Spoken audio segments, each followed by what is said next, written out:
वर्षों से व्यवस्थापकों के साथ हो रहा अन्याय। लक्ष्मण सिंह शेखावत बोले, व्यवस्थापकों की पीड़ा से राजनेताओं को अवगत करवाने पर बीजेपी नेता व्यवस्थापक को कांग्रेसी बताते हैं और कांग्रेसी नेता व्यवस्थापकों को बीजेपी के बताकर टालमटोल कर रहे हैं। चित्तौड़गढ़ व्यवस्थापक यूनियन के जिला अध्यक्ष लक्ष्मण सिंह शेखावत ने डीआरटी न्यूज की टीम को बताया कि कोरोना वायरस महामारी को अनदेखा कर मौत से खेलकर व्यवस्थापक समिति में काम कर रहे हैं, जिनके बावजूद भी इनका न कोई निर्धारित वेतनमान है और न ही कई वर्षों से इनको बीसी का कमीशन मिला है। श्री शेखावत ने बताया कि हमने व्यवस्थापक भाइयों की पीड़ा को देखते हुए कई बार राजनेताओं को इनकी पीड़ा से अवगत करवाया, लेकिन कांग्रेस की सरकार ने हमें भाजपाई बताकर अनदेखा कर दिया जाता है और भाजपा की सरकार में हमें कांग्रेसी बताकर अनदेखा करते आ रहे हैं। आखिर कब मिलेगा व्यवस्थापक भाइयों को न्याय? डीआरटी न्यूज सह संपादक किशन सोलंकी और लक्ष्मण सिंह शेखावत के बीच विशेष वार्ता, आइए सुनते हैं। नमस्कार। मैं लक्ष्मण सिंह शेखावत, जिला अध्यक्ष चित्तौड़गढ़, राजस्थान सहकारी कर्मचारी संघ। बिल्कुल। कोरोना की जो ये समस्या है, इस कोरोना के समय हमने लोगों को समझाया मास्क पहन के बाहर निकलो, हाथ धो और तो ये सैनिटाइज कराओ, और लोगों को भी सदस्यों को समझाया जो भी आते थे, और ऋण वितरण किया तो उसमें भी लोगों को गोलाकार बना के दूर 6 फीट की दूर पे उनको बिठाए गए थे और ऋण वितरण की समस्या का समाधान करवाया। बहुत ही अच्छा सुझाव दिया शेखावत जी आपने कि दो मान लो 6 फीट की दूरी पे हमने एक व्यक्ति को खड़ा करके ऋण वितरण किया है, फिंगर लिए, उनके सैनिटाइजर से हाथ धुला के फिंगर लिया है, तो बहुत ही सुझाव अच्छा रहा आपका। तो सर मैं आपसे एक जानकारी जानना चाहता हूँ कि जैसे अभी हमारे इस कोरोना जैसी महामारी के अंदर हमारे राज्य सरकार के कर्मचारी हो, केंद्र सरकार के कर्मचारी हो, इस कोरोना महामारी की चपेट में आने से किसी की जान मान हानि की घटना होती है कर्मचारियों में तो अधिकारियों में, तो उनका सरकार की तरफ से जैसे अभी एक इंश्योरेंस कंपनी ने इंश्योरेंस भी किया है और सरकार द्वारा भी उनको सहयोग राशि दी जाती है कि अगर उनके साथ कोई जान मान हानि की घटना होती है इस महामारी में, तो ऐसा क्या कोई इस व्यवस्थापकों पे ऐसा कुछ हुआ है क्या जो भी आज ये 20-30-50 आदमी से पर डेली, तो इसके बारे में आप बताओ। इसमें मेरा सुझाव है कि व्यवस्थापकों का हमने मांग भी की भाई दूसरे कर्मचारियों का जिस तरह आप ये बीमा करवा रहे हो, हमारे व्यवस्थापकों का भी बीमा करवाया जाए, ताकि 50 काश्तकार डेली व्यवस्थापक से मिलते हैं, और कोई काश्तकार अचानक आ जाता है तो एकदम नज़दीकी आ जाता है तो उनको भी समझा के कहते भाई तुम वेतन थोड़ी दे। तो इन्होंने सरकार ने, हमारी व्यवस्थापकों की सरकार ने और अधिकारियों नेताओं ने किसी ने सुनी भी नहीं। बिल्कुल मांग तो की गई पर किसी ने सुनी नहीं की गई। बिल्कुल। इन व्यवस्थापकों को अभी तक जो सहकारी समिति से ही इनको वेतन मिल रहा है। तो पहले पुराने टाइम पे राज्य सरकार भी वेतन में हिस्सा देती थी और बैंक वाले भी हिस्सा देते थे, तो इस तरह इनका वेतन बनता था। अभी सभी बार सहकारी समिति में है और सहकारी समितियों में जो असंतुलन, अनबैलेंस की जो समस्या है उसमें बैंक वाले ये वो कहते हैं कि बड़ी मछली छोटी मछली को खा जाती है। तो बैंक वाले क्या करते हैं कि जैसे सोसाइटी का व्यवस्थापक 10,000 बैंक में मूल जमा कराने की राशि टोटल, तो बैंक वाले क्या करते हैं कि ब्याज इनके पास 50,000 आया, 9.5 लाख मूल है, तो बैंक वाले क्या करते हैं 3 लाख ब्याज में ले लेते, 4 लाख उनकी मन मर्जी से ब्याज ले लेते हैं। अभी भी जो अपने 31 मार्च को गए साल 31 मार्च को जो सरकार द्वारा ऋण माफी में जो पैसा आए थे, जो मूल राशि है उसको भी बैंक वालों ने ब्याज में समायोजित कर ली। उसकी हमने रजिस्ट्रार महोदय, सहकारिता सचिव महोदय, मंत्री महोदय, बैंक एमडी सभी को हमने प्रतिलिपि दी, पर अभी तक किसी ने हमारे नहीं तो बयान लिया कि भाई कि क्यों लिया नहीं लिया, इसकी कोई जांच भी नहीं करवाएगी। तो असंतुलन तो बैंक वाले बढ़ा रहे हैं। अभी भी 31 मार्च को इस साल 31 मार्च 20 को भी बैंक वालों ने जिन समितियों की हिस्सा राशि बैंक में पूर्ण थी, बैंक की सीआर नहीं बनने से सभी करीब काफी समितियों से तो हिस्सा राशि के प्रस्ताव लेके हिस्सा राशि में और फंड ले लिया। तो इस तरह ये डूबना चाह रहे बैंक वाला समिति को। बिल्कुल। बहुत ही अच्छा सुझाव दिया आपने शेखावत जी की जो ये बैंक अपनी मनमानी कर रहा है और समितियों का गर्त में जाने का कारण ही बैंक है। कि हमने डिमांड की है सरकार से पर डेली, आज हम धरातल से जुड़े हुए हो आप, और धरातल के जो भी लोग हैं, किसान हैं, वो आप लोगों से जुड़े हुए हैं, लेकिन सरकार आज तक भी आपको अनदेखी करती आ रही है। तो सर, जैसे अभी आप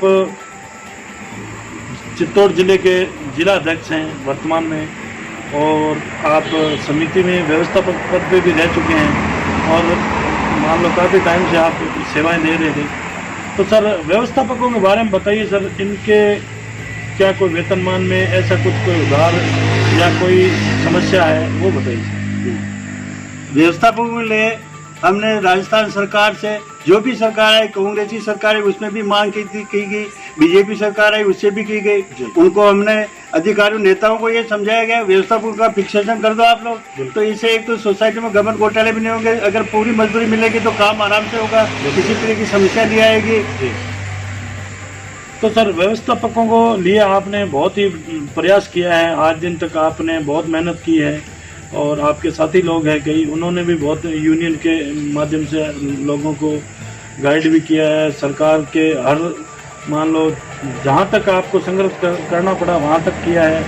और यूनियन के आपके जो भी साथी हैं, प्रदेशाध्यक्ष हैं, जो भी है महामंत्री है, तो आप लोगों ने मान लो खूब मेहनत की है। तो इसका आज दिन तक कोई रंग आया? इसमें हमारे प्रांतीय अध्यक्ष महोदय श्री नंदलाल जी वैष्णव के द्वारा जो मांगे की गई, अभी हमारी फाइल चल रही 9, 18, 27, 16 लाख भी व्यवस्थापकों को मिलेगा। और स्कैनिंग नहीं हुई तो स्कैनिंग भी कई जिलों में करवा देंगे, बाकी नहीं आते तो करवा देंगे, बाकी जो स्कैनिंग में शेष है उनकी भी स्कैनिंग कराई दी जाएगी शीघ्र ही।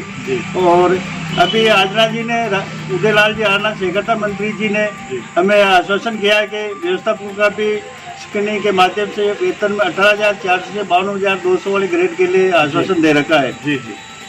और जो सोसाइटी अभी तक जो लाभ में है तो उनको तो शीघ्र ही लागू करवा दिया जाएगा, इस तरह आश्वासन दिया गया। जी। अभी आपका कुछ सहयोग है, जैसे अभी आप अपने प्रदेशाध्यक्ष नंदलाल जी वैष्णव हैं, और आप हो यूनियन में, आपके कई लीडर हैं, तो उनके द्वारा अभी सरकार से क्या मांग की जा रही है व्यवस्थापकों के लिए? व्यवस्थापकों के लिए मांग की जा रही है, एक तो जिन जिलों में स्कैनिंग है उनकी स्कैनिंग करा दी जाए, बिल्कुल, और इनका फिक्सेशन करवा दिया जाए वेतन का।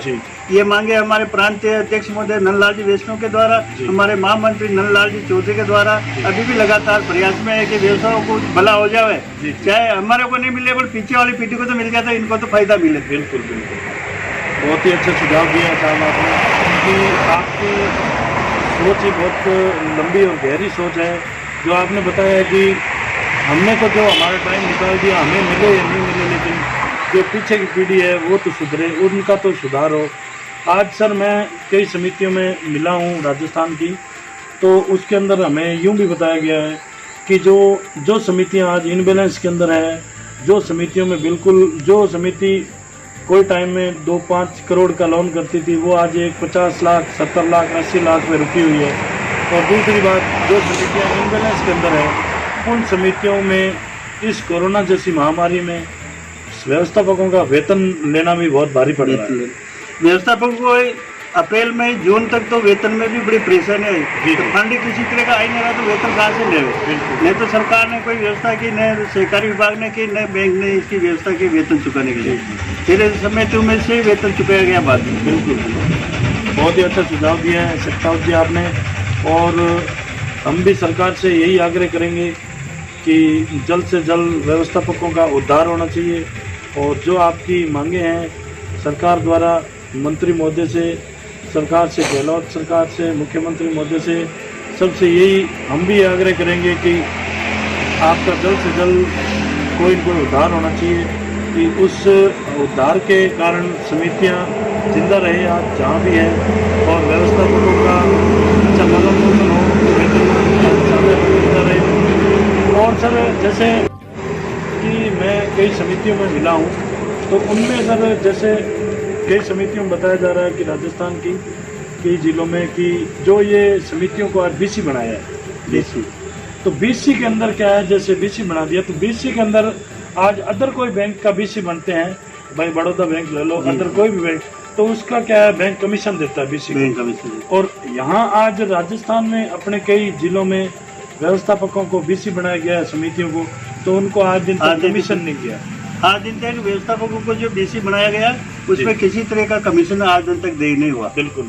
और अब ये व्यवस्थापकों की समस्या के लिए नेताओं लोगों से मिलते भी है। बिल्कुल। तो नेता क्या कहते हैं, बीजेपी का राज होते तो ये तो व्यवस्थापक कांग्रेस ही, बिल्कुल। और कांग्रेस के राज के नेताओं से मिलते तो वो कहते हैं ये तो बीजेपी के जी। है। तो हमारे ये नेता लोग कोई सुना ही नहीं करते अब जी तक। जी, बहुत ही अच्छा सुझाव है आपका कि सर आपका जो आप बात बता रहे हैं उसके अंदर यही नज़र आ रहा है कि आज समितियां जो है वो एक धरातल से जुड़ी हुई थी और आज वो राजनीति का शिकार होती जा रही है। आज सहकारी समितियां अभी राजनीतिक शिकार, जो रीढ़ की हड्डी मजबूत है सहकारी समितियां, बिल्कुल। अगर सहकारी समितियां डूबेगी तो बैंक वाले भी डूबेंगे। बिल्कुल, और बिल्कुल। आज ये बैंक वाले वेतन ले रहे तो सहकारी समितियां चल रही जिनसे इनका वेतन चल रहा बिल्कुल, है। बिल्कुल। और कई समितियों की बैंकों में काफ़ी एफडी जमा है। अगर समिति में एफडी निकल जाए, जैसे हमारे निमाड़ा ब्रांच में जी वहाँ करीब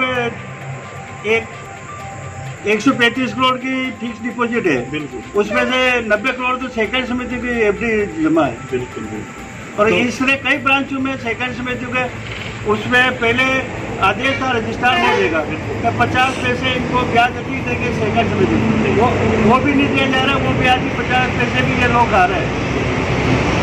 तो बहुत ही अच्छा सुझाव रहा है संताव जी आपका, और आपने जो हमें DRT न्यूज़ के अंदर जो समय दिया है उसके लिए आपका बहुत बहुत धन्यवाद। और हम सरकार से यही आग्रह करेंगे कि जल्द से जल्द इनकी सुनवाई की जाए और आपकी जो आवाज़ है उसको हम बिल्कुल उम्मीद और भावना से सरकार तक पहुँचाएँ। श्री शक्तावत ने DRT न्यूज की टीम को बताया कि इस भयंकर कोरोना वायरस महामारी को देखते हुए हमने सरकार की गाइडलाइन की पालना के साथ समिति में ऋण वितरण का कार्य किया।